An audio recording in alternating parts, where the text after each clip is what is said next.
Salut à tous et à toutes et bienvenue pour cette nouvelle vidéo, c'est Vito et aujourd'hui il est temps de parler du Maze Alpha. Alors déjà commençons par 2-3 petits trucs. Donc le Maze Alpha est disponible en deux versions. Une version 4 Go de RAM, 64 Go de stockage aux alentours de 150 € et une version 6 Go de RAM, 128 Go de stockage disponible aux alentours de 200 €. La ROM sur laquelle j'ai testé le Maze Alpha est la version 6 de leur OS. De leur OS, si on peut vraiment dire ça, c'est la version 6 en fait de leur ROM. Commençons tout de suite comme d'habitude par le design. C'est un produit qui fait brique, vraiment. Il est lourd, il est massif, il n'est pas si évident que ça à prendre en main. De plus, la partie avant et arrière étant en verre, il prend les traces de droit à une vitesse hallucinante. Le contour est en métal, aluminium, je sais pas, c'est très lourd, c'est en plus ultra glissant, faut vraiment penser à mettre une coque. Sur ce contour, les boutons, au niveau de la course et du cliquant, c'est pas trop mal. Par contre, le bouton volume a un petit peu de jeu, enfin, c'est pas foufou, mais c'est pas trop mal. Petit point négatif quand même, ils sont relativement fins vu l'épaisseur du smartphone. À la face avant, c'est plutôt impressionnant avec ce grand écran. Maintenant, la bordure inférieure est vraiment hyper épaisse, plus épaisse encore qu'un iPhone 7 Plus par exemple. On retrouve sur le dessous donc un haut-parleur avec le port USB type C. Le haut-parleur, on dirait que c'est un petit peu au fond d'une canette, c'est un peu bizarre. C'est pas désagréable, mais c'est clairement pas un haut-parleur de qualité. Pour ce qui est des appels, le haut-parleur là aussi manque de puissance, c'est pas super clair. Au niveau du micro, on m'entend pas trop mal. Et les sensors sont placés juste à côté, ils sont tout petits, c'est pas si mal. Au dos, on retrouve donc la caméra, enfin les deux caméras, enfin une caméra et une fausse caméra, et le flash, voilà, ça ressort un peu. On a aussi donc un port SIM, donc nano SIM micro USB ou double nano SIM. Donc l'écran est un des points forts de ce téléphone, c'est un 6 pouces Full HD en IPS.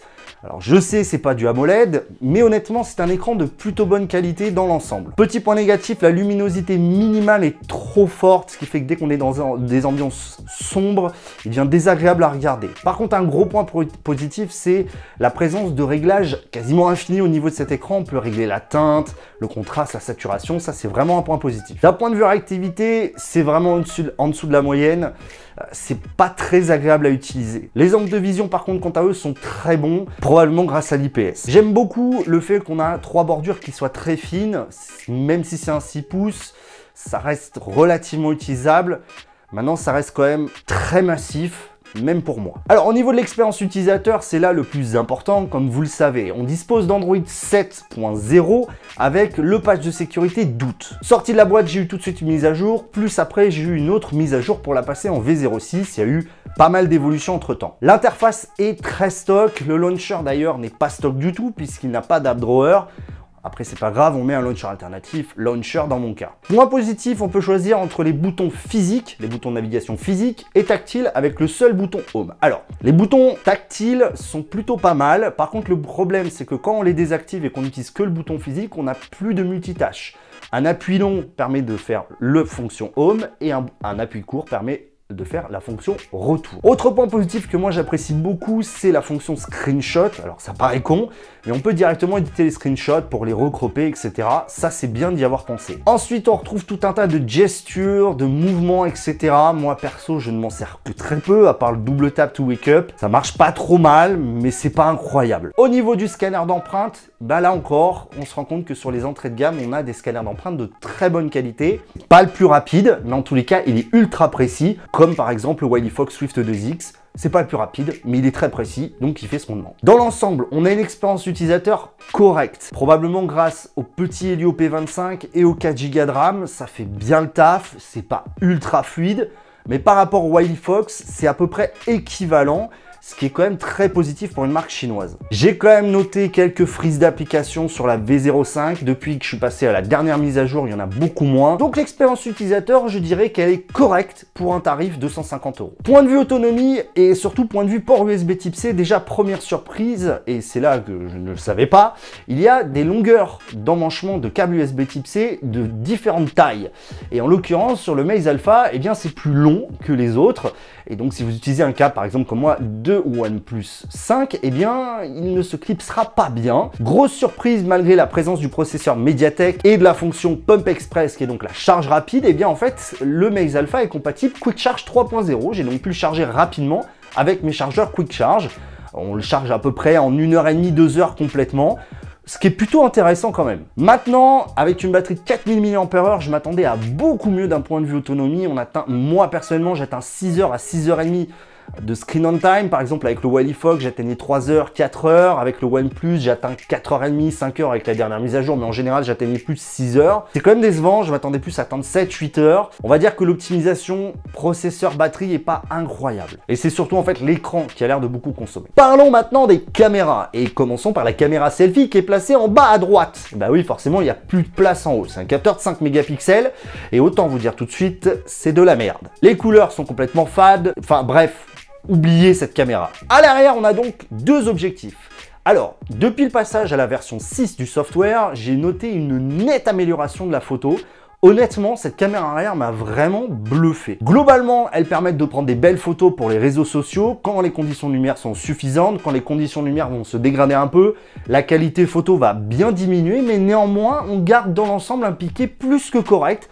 Surtout pour 150 €, c'est quand même surprenant. Par contre, attention, pas de stabilisation et le deuxième capteur, en fait, ne sert pas à grand chose. Il y a un mode blur, mais voilà. On va dire qu'il y a un capteur, le deuxième, c'est vraiment pour dire qu'il y en a deux. Niveau vidéo, à l'avant, on filme en 480p, je vous dirais de l'oublier, hein, on va être clair. À l'arrière, on filme jusqu'en 1080p, c'est pas trop mal, mais l'absence de stabilisation, faut bien être stable, hein.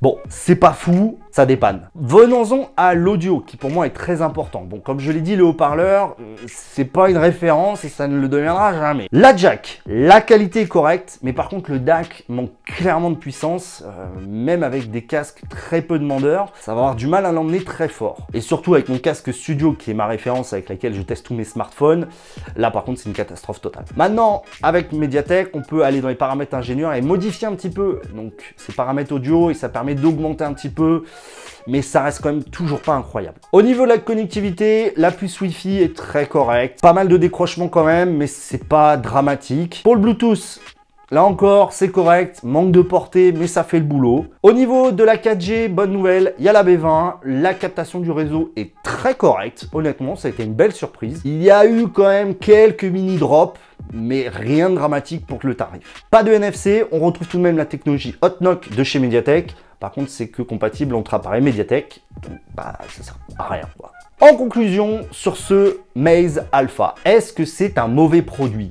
Non. Est-ce que je vous le recommande?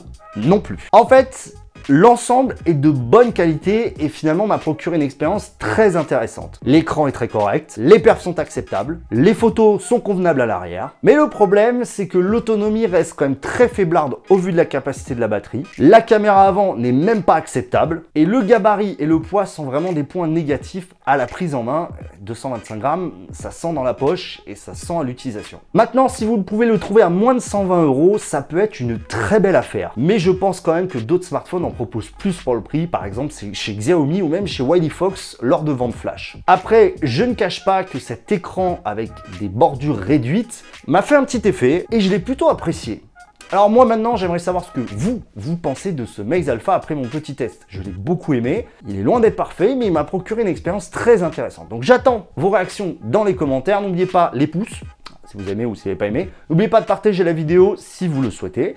Puis moi je vous dis à très bientôt. Check les amis.